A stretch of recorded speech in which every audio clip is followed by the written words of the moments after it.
PCI Corporate and Investment Banking, banqueros comprometidos con tu negocio desde 1937, presentan Mirada Financiera. El periodista Nicolás Paut analiza los principales hechos que mueven a los mercados financieros de Chile y el mundo.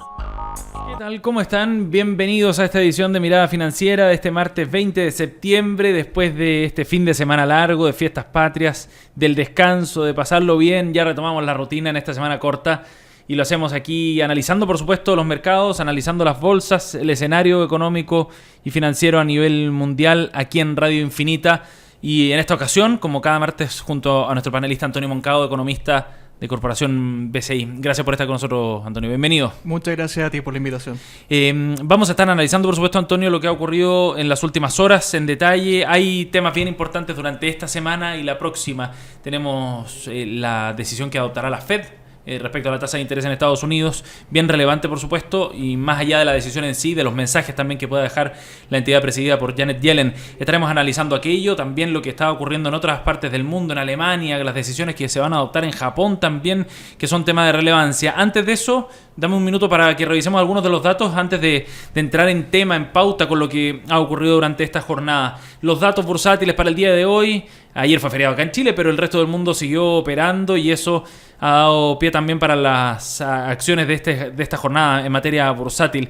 En Asia, el Nikkei cerró con una caída de 0,16%, mientras el Hang Seng cayó 0,08% y la bolsa de Shanghai cerró con 0,18% de pérdida. En Europa, en tanto, el cierre fue variado, mixto, porque el FTSE 100 cerró con un alza de 0,25%. En París, el CAC 40 cayó 0,13%, mientras que la bolsa alemana subió 0,19%. El IBEX de Madrid, en tanto, cayó 0,34% en las transacciones de este día martes. En Wall Street, en tanto, el Dow Jones sube 0,21%. Todo esto en la antesala de la decisión de la Fed que vamos a estar analizando en minutos.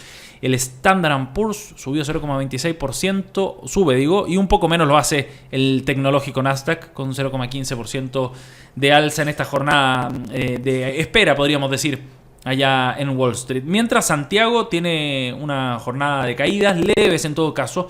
El índice selectivo Lipsa lo hace en un 0,1%, mientras el ICPA cae también en 0,07%.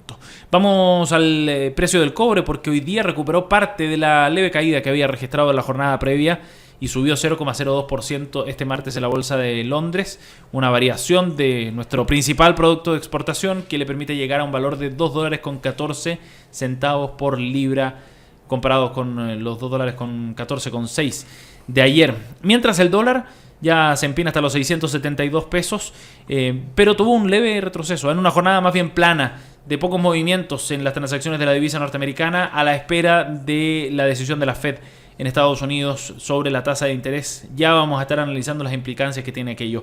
Les recordamos antes de eso que estamos en redes sociales, por supuesto. Seguro que también nos están viendo algunos a través de nuestro streaming en www.infinita.cl. El podcast, luego de las 3:30 de la tarde, ya lo podrán consultar. Y por supuesto, si quieren escribirnos algún comentario, alguna duda, algún tema a plantearle a Antonio, en @InfinitaFM estaremos conversando también y atentos a sus mensajes. Vamos a estar revisando más noticias nacionales, por supuesto, e internacionales, pero antes de eso vamos al tema central, Antonio, que es el que mantiene la atención por estas horas. La decisión que va a adoptar la Fed en Estados Unidos, el equivalente a nuestro Banco Central, respecto a la tasa de interés. ¿Por qué es tan relevante esta decisión?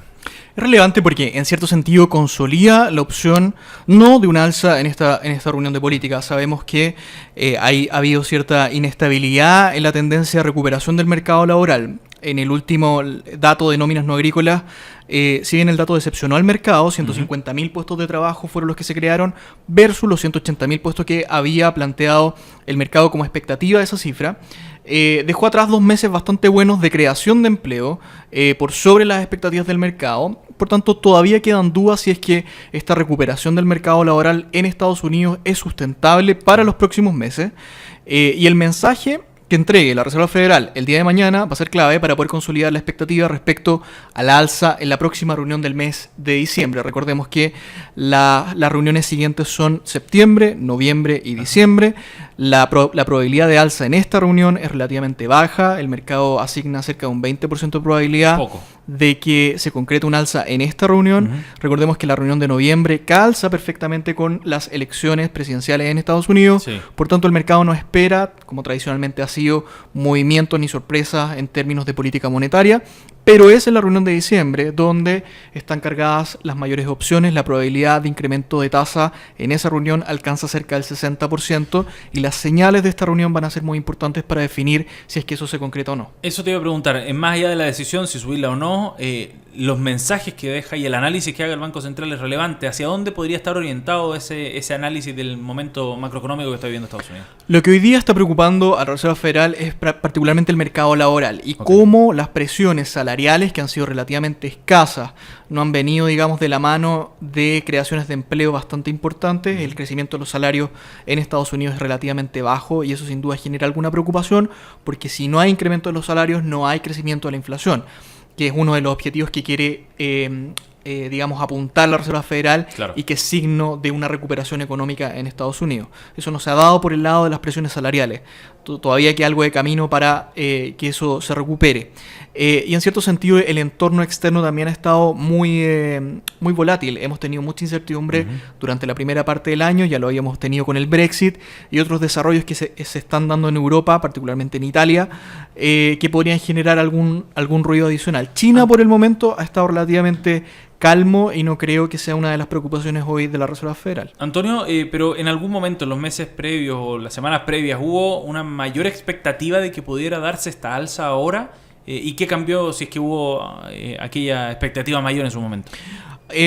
Completamente descartado para la posibilidad de alza dentro de la reunión de septiembre. Okay. El mercado asigna una probabilidad relativamente baja y no ha cambiado en su posición de no asignarle una mayor probabilidad a la reunión de septiembre. Okay. Donde sí están cargadas las fichas es más bien en la reunión de diciembre.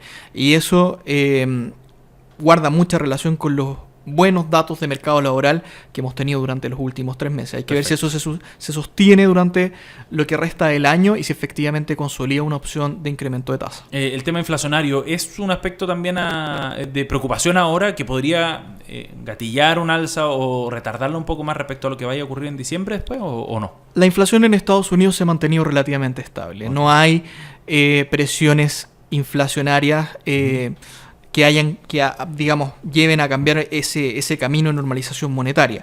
Lo que sí preocupa, y uno de los indicadores clave que la Reserva Federal ha ido mirando, es primero la creación de empleo, la creación de puestos de trabajo, si es que efectivamente logramos mantener un volumen de creación de empleo sustentable dentro de los próximos meses, y que eso ayude también a que las presiones salariales, que los salarios incrementen en Estados Unidos y que eso entregue mayor inflación, y ya con esas 2 o 3 condiciones se consolida una opción de recuperación en la economía norteamericana, y eso ya sería señal de que ya es tiempo de subir las tasas.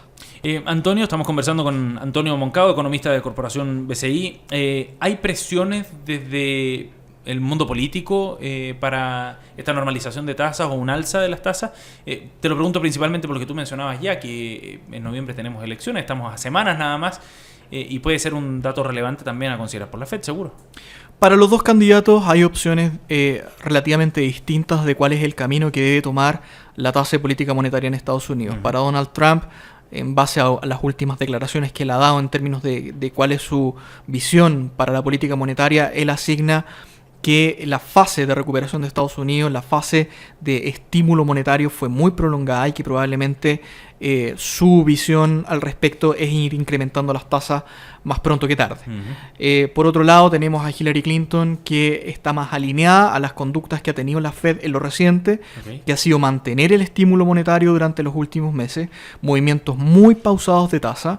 Recordemos que este es el segundo movimiento que tendría la Reserva Federal después de un periodo muy largo donde las tasas estuvieron casi cercanas a 0%. Sí. De hecho, hubo 2 o 3 QE, programas muy grandes de compra de bonos, que ampliaron este programa de recuperación económica o de política monetaria expansiva. Y hoy día nos enfrentamos a un camino donde probablemente hacia adelante la tasa de política monetaria en Estados Unidos se va a ir moviendo muy lentamente, más alineada a lo que ha hecho la conducta de la Fed en las últimas reuniones. Y en ese sentido, ¿Cómo ve el mercado el tema de la elección y cómo reacciona el mercado respecto a estos movimientos de tasa, respecto precisamente a las expectativas que tiene? Si uno toma una lectura de cuál de los dos programas económicos en Estados Unidos genera mayor incertidumbre, sin duda el programa de Donald Trump es aquel que hoy día abre una posibilidad de incertidumbre, digamos, relevante. A modo de dato, hace algunas semanas atrás, la revista The Economist publicó los 5 riesgos más importantes para la economía global para los próximos años. Creo que el segundo o tercero era que Donald Trump fuera escogido como presidente de Estados Unidos, precisamente por un programa económico que tiene algunas falencias y no hay relativa claridad respecto hacia dónde apuntan sus políticas ni cómo las va a financiar. Probablemente parte de esa conducta también está siendo recogida en la expectativa de cuál debiera ser la política monetaria en ese caso. Ajá. Estamos conversando con Antonio Moncado, economista de Corporación BCI, aquí en Mirada Financiera, analizando lo que será esta decisión que adoptará la Fed y que tiene muchísima relevancia también respecto no solo a la economía norteamericana, que por ende nos importa a todos, sino también por el precio del dólar y lo que vaya a ocurrir. En la jornada de hoy ya veíamos que el mercado local estuvo a la espera, digamos, de esta decisión sin grandes movimientos. ¿Qué se puede esperar para el dólar a partir de la decisión que se adopte? Que lo más probable, como conversábamos, es que sea solo una mantención, digamos, de la tasa y no un alza. Hemos visto dificultad de un movimiento apreciativo importante en el dólar en los mercados externos. Es decir, eso en cierta manera nos mantiene a nosotros en los niveles actuales y no más depreciado de lo que ya estamos. Niveles en torno a 670 pesos debieran ser coherentes y debiéramos mantener ese nivel por lo menos durante gran parte de lo que resta del año. Precisamente por la dificultad que ha tenido el dólar en los mercados externos de apreciarse más. Y esto es básicamente señal de una economía en Estados Unidos que está en un momento importante donde la recuperación ha puesto, digamos, algunas dudas, particularmente en las autoridades económicas, y parece que todavía se hace necesario mantener la tasa en los niveles actuales para que esta recuperación se consolide. En ese sentido, siempre damos este consejo. Una economía fuerte tiene sin duda una moneda fuerte. Sí. Hoy día parece que Estados Unidos ha mostrado una recuperación, digamos, importante, pero eso no basta para que el dólar en los mercados externos siga fortaleciéndose. En ese sentido no tenemos riesgos de que el dólar se dispare desde los niveles que tenemos hoy día. Mantenemos una visión de un dólar en 670 o 680, niveles muy similares a los que observamos hoy, hasta fines de año. Pero no hace mucho llegó a superar los 700 pesos. No hace mucho, digo, algunos meses. Pero ¿ese escenario está descartado ahora para ustedes? Tuvimos una depreciación importante, cerca de 700 pesos, particularmente por estas señales de mayor apreciación en el dólar. Recordemos que hubo mucho ruido previo a la situación de Brexit. Eso terminó apreciando y generando al dólar como un activo de refugio y a nosotros, a las monedas emergentes, depreciándolos de alguna forma. Después de eso, los portafolios y los inversionistas extranjeros trajeron mucho flujo a América Latina y eso nos sirvió a nosotros para que la moneda nuevamente se apreciara. Alcanzamos niveles en torno a 640 pesos por un tiempo prolongado. Particularmente las AFP también hicieron lo suyo, trayendo mucho portafolio extranjero hacia el mercado local, invirtiendo en renta fija, pero esos dólares se liquidaron y por ello generó mayor apreciación en el tipo de cambio. Hoy día tenemos un tipo de cambio estable, 670 pesos, y no observamos algún cambio sustancial de esos niveles, por lo menos hasta fines de año. ¿Pueden haber ahí factores internos que puedan generar movimientos más bruscos, digamos, en el precio del dólar? ¿Cambios internos como cuáles? De algunos tipos de datos macroeconómicos quizás o algo así, o más bien son factores externos los que van a seguir dominando. A diferencia de algunos meses atrás, el driver principal, hoy día el tipo de cambio sigue siendo las decisiones de la Fed. Perfecto. El precio del cobre se ha mantenido relativamente estable, no vemos que cambie más allá de $2,2 la libra, por tanto no debiera generar un desbalance importante en el tipo de cambio. El único driver, lo reitero, es la decisión de la Reserva Federal respecto a la normalización monetaria. Estamos en Mirada Financiera en este martes 20 de septiembre junto a Antonio Moncado, economista de Corporación BCI. Nos vamos a una pausa y volvemos de inmediato. Liderazgo es la capacidad de tomar la iniciativa, de llevar adelante los desafíos, incentivando a los demás. BCI Corporate and Investment Banking. Banqueros comprometidos con tu negocio desde 1937.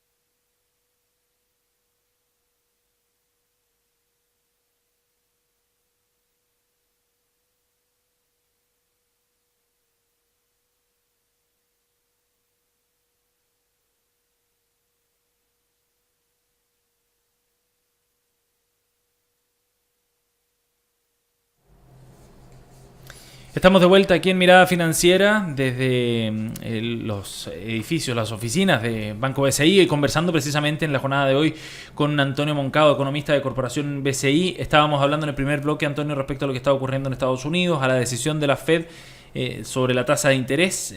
Abundamos bastante sobre aquel tema, pero también hay otros ámbitos del acontecer internacional, digamos, que queremos analizar, y en particular tiene que ver con lo que está ocurriendo, por ejemplo, políticamente en Europa y en Alemania. Angela Merkel enfrenta un escenario desde ese punto de vista político bien complejo, con duras derrotas políticas a nivel de elecciones locales. ¿Cuál es el escenario que se está viendo allá en Europa? Y te lo pregunto en particular cuando durante este martes además salió un informe emitido por el Banco Central Europeo donde habla de la debilidad del comercio mundial como la nueva normalidad del escenario económico. A ver, más allá del resultado puntual de las elecciones federales en Alemania, elecciones efectuadas en Berlín, que dieron una amplia derrota al partido socialdemócrata de Angela Merkel, se comienza a configurar en distintos países de la eurozona un panorama político que puede generar alguna incertidumbre y alguna complicación adicional en lo reciente. Hemos visto que estos grupos quizás más polarizados han ido tomando y ganando terreno en las elecciones, sí. Particularmente por un descontento que tiene que ver con la situación de la recuperación económica en Europa y por otro lado también con las políticas inmigratorias que muchos de los países de la eurozona han ido adoptando. Y parece que este escenario que se está configurando está aportándole votantes a estos grupos más extremistas que eventualmente podrían gatillar alguna decisión de cambio de política en temas inmigratorios y en temas de pertenencia dentro de la Unión Europea. Y eso es relevante por el ruido que hace desde el punto de vista político. Si uno tuviera que evaluar cuál es el grado de estabilidad que hoy día enfrenta la Unión Europea y el bloque económico de la eurozona, sin duda hoy día mantiene una fragilidad importante. Tras la salida de Reino Unido de la Unión Europea, comenzaron a surgir en otras economías de Europa grupos cada vez más polarizados que están asumiendo posiciones de poder y que sin duda van a generar algo de ruido en los mercados dentro de lo que resta del año. Nos quedan elecciones hacia adelante. Hay un grado de tensión importante por estos grupos que eventualmente podrían generar alguna situación de tensión adicional, de fractura de la Unión Europea, no lo sé, pero hoy día los ojos están puestos en cuáles son los desarrollos políticos y cómo esos desarrollos políticos generan incertidumbres económicas importantes. Sí, y le impiden finalmente una reactivación a Europa que se ha demorado muchísimo además. Todavía falta ver cuál es el impacto real de la salida de Reino Unido de la Unión Europea. Recordemos que la decisión se adoptó hace un par de meses, pero las medidas que la Unión Europea ha generado sobre el Reino Unido todavía no se han expresado en la forma en que eso debiera ocurrir. Es un plazo de 2 años, habíamos entendido que le dio la Unión Europea al Reino Unido para generar esta salida ordenada de la Unión Europea, pero eventualmente si otros países o esta posibilidad de que otros países planteen la posibilidad de salir de la Unión Europea por estas políticas inmigratorias o no compatibilidad con ese tipo de decisiones, probablemente va a ser un hecho importante que va a volver a reavivar las dudas respecto a la recuperación de Europa y eventualmente cuáles son los impactos nocivos, claramente, de que la unión monetaria se desarme. Por último, Antonio, para cerrar esta conversación sobre lo que está ocurriendo afuera, antes de tocar algunos temas locales, ¿qué pasa mañana con el Banco de Japón? ¿Y qué expectativas hay respecto a lo que pueda anunciar también el Banco de Japón? Hay una amplia expectativa respecto a la ampliación de los estímulos monetarios que ya han venido, digamos, en las economías desarrolladas en general, entregando de manera muy abundante hacia el mercado monetario global. Japón es un agente importante, es una economía muy importante y que sin duda su Banco Central sigue entregando liquidez al mercado y estimulando cada vez más su economía. Recordemos que la economía japonesa enfrenta una dificultad inherente de recuperación que ya lleva casi 2 décadas con inflaciones muy bajas, que es muy difícil de controlar, y ello sin duda ha acrecentado a la luz de los últimos datos de actividad la posibilidad de ampliar el estímulo monetario manteniendo tasas negativas incluso en algunos de sus instrumentos de política monetaria, y se abre una discusión interesante porque Estados Unidos ha tenido dificultad para elevar sus tasas, los bancos centrales en general de economías desarrolladas han tenido dificultad para ir incrementando las tasas de política y estamos hoy día en un mundo donde las tasas están bajas y debieran permanecer bajas por un muy buen tiempo. De hecho, la posibilidad de incremento se pone en duda, más bien se abre la posibilidad de seguir manteniendo o ampliando los estímulos monetarios y con excesiva liquidez. Hoy día el mundo probablemente no está preparado para seguir enfrentando tasas bajas o negativas por un tiempo muy prolongado. Eso en el ámbito internacional, que estamos conversando junto a Antonio Moncado, economista de Corporación BCI. Pero volvamos al ámbito interno, Antonio, para los últimos minutos de esta edición de Mirada Financiera, dedicárselos a lo que está ocurriendo acá en nuestro país, con una semana, la próxima, que viene cargada de algunos datos sumamente relevantes. Algunos datos sectoriales y el IMASEC, además, que nos va a dar también una luz respecto a lo que está ocurriendo acá en la economía local. ¿Qué se puede esperar después de un dato, el de julio, ¿no? Claro, el que conocimos fue el de julio, bien débil. A ver, tradicionalmente los datos de sectores económicos que publica el INE son la antesala de los datos que nos publica el Banco Central con el IMASEC, el Índice Mensual de Actividad Económica. Los efectivamente, que vamos a conocer son de agosto, ¿cierto? Los próximos que conocemos son de agosto. Tanto la próxima semana, cifras de manufacturas y de ventas del comercio minorista son la antesala del IMASEC de agosto que publica el Banco Central. La expectativa es mantención en debilidad, particularmente en lo que tiene que ver con ventas de retail. El consumo interno está muy deprimido, con crecimientos en torno a 1,5% o 2%. Y las manufacturas, conforme a los días o efectos calendarios, se ha ido moviendo con alguna disparidad. No vemos sustancialmente un panorama muy distinto para manufacturas. Okay. Lo que sí, por base de comparación, debiéramos tener un IMASEC bastante mejor de lo que fue el IMASEC del mes de julio. Probablemente algo en torno a 2 o 2,5%.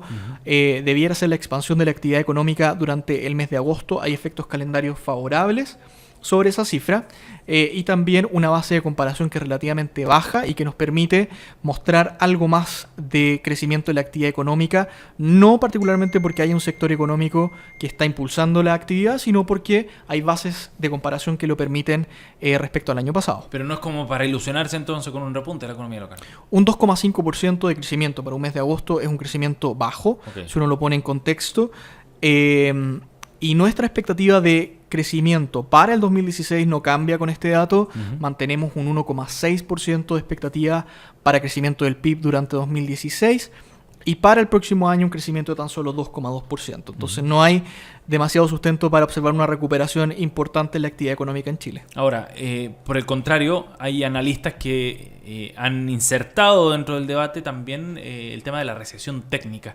Y hay una discusión ahí respecto, tiene que ver con quizás con asuntos metodológicos, pero ha dado pie a columnas de opinión al respecto, sobre cuál es el estado real de la economía chilena y si efectivamente estamos cerca de esa famosa recesión técnica. ¿El dato que entregue el IMASEC va a ser relevante para esa discusión? Sin duda. ¿Qué es una recesión técnica? Muy simple. Una tomado desde Estados Unidos de la Oficina de Estadística. Son 2 trimestres consecutivos con crecimiento trimestre contra trimestre negativo si uno lo ajusta por factores estacionales. El trimestre pasado, el segundo trimestre, la economía chilena se contrajo respecto al primer trimestre, ajustado por factores estacionales. Vamos a tener ahora los datos del tercer trimestre, si es que efectivamente se completa un segundo trimestre consecutivo con caída en el Producto Interno Bruto, podríamos aumentar esta probabilidad de una recesión técnica. Por el momento, 2 cosas. La primera, la definición de recesión técnica es una definición adoptada para Estados Unidos, que incluso la Oficina de Estadística en Estados Unidos ha puesto alguna duda sobre esa metodología. Y en segundo lugar, los datos que hemos recibido en lo que va del tercer trimestre, nos aseguran que eventualmente vamos a tener un tercer trimestre mucho mejor de lo que fue el segundo. Por tanto, se aleja la probabilidad de recesión técnica tal como algunos analistas la definen. Ajá.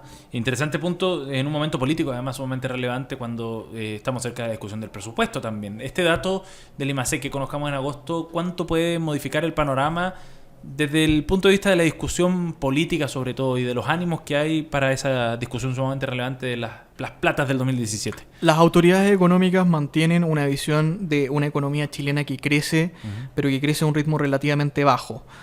Hay que ser responsables y creo que el ministro Valdés en la próxima discusión presupuestaria, la propuesta de la ley de presupuestos se entrega el 30 de septiembre debiera mostrar alguna expansión del gasto público relativamente razonable. ¿Qué es una expansión del gasto público razonable? No más allá del 3%. Mantener un crecimiento de 3% sería coherente con la regla de balance estructural. Y presiones políticas de distintos sectores han criticado la opción de mantener ese crecimiento del gasto público, particularmente en un año eleccionario, pero hay que ser responsables con las reglas, y uno de los objetivos principales que ha mencionado el ministro Valdés en lo reciente es mantener una visión crediticia externa favorable para Chile, y para ello una expansión moderada del gasto público se hace necesaria. Son fundamentos importantes que ha cuidado además Chile por muchísimo tiempo, ¿no? Así es. Las últimas casi 2 décadas, y que le han dado cierta solidez a nivel internacional también. Antonio, te agradecemos muchísimo que hayas estado con nosotros en esta edición de Mirada Financiera. Muchas gracias a ti. Y a ustedes, por supuesto, también, a quienes nos acompañan en las distintas sintonías de Radio Infinita a lo largo de todo el país, por acompañarnos en esta edición de martes de Mirada Financiera. Mañana, como siempre, desde las 2 de la tarde estaremos conversando junto a ustedes de los temas que marcarán la pauta en materia económica y financiera. Que tengan una buena tarde.